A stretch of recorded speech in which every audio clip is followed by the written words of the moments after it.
Magluluto tayo guys ng creamy pasta. So ito yung ginamit ko na may iksi na yung ginagamit sa sa tawag dun.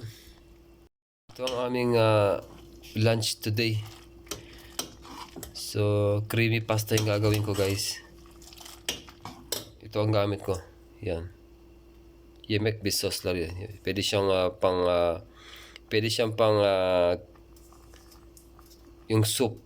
Pwedeng gamitin sa soup, pwedeng gamitin sa mga pasta. Yan, sa spaghetti. Lagyan lang ng spaghetti sauce. All parang din siya, all purpose. Ito yung made in Turkey guys. Tayong mag-gisa ng sibuyas. So, and gigisahin na din natin yung ating ground beef. Yan.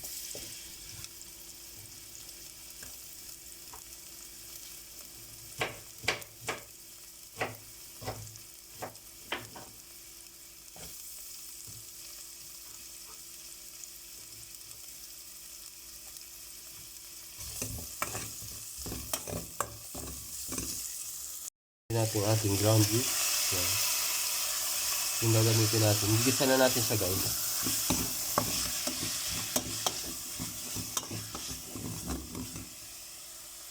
Konting asin. Lagyan natin ng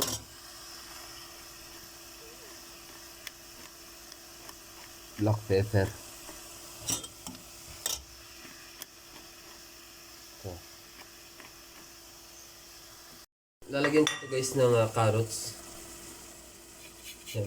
Lalagyan natin dito sa ating pasta.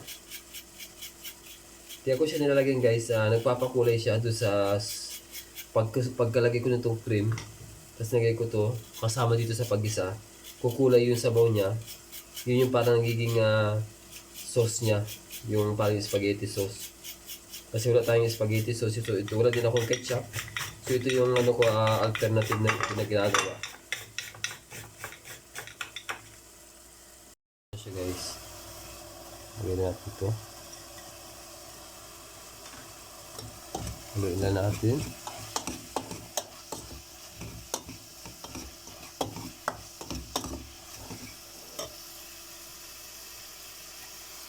Lagyan natin yung ating sauce. Yan.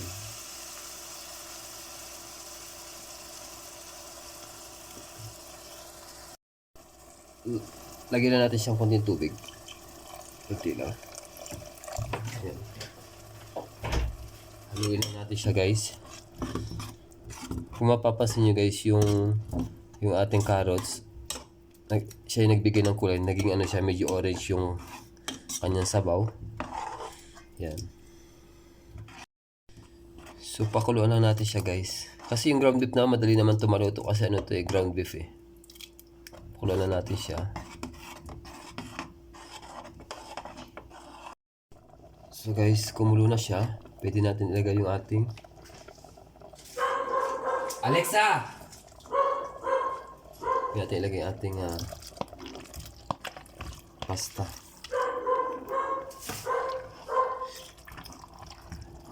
Yan. So kung meron kayong guys na broccoli, pwede nyo ilagay. Or chicken. Or hotdog. Pwede nyo din ilagay. Wala kasi akong mga yun.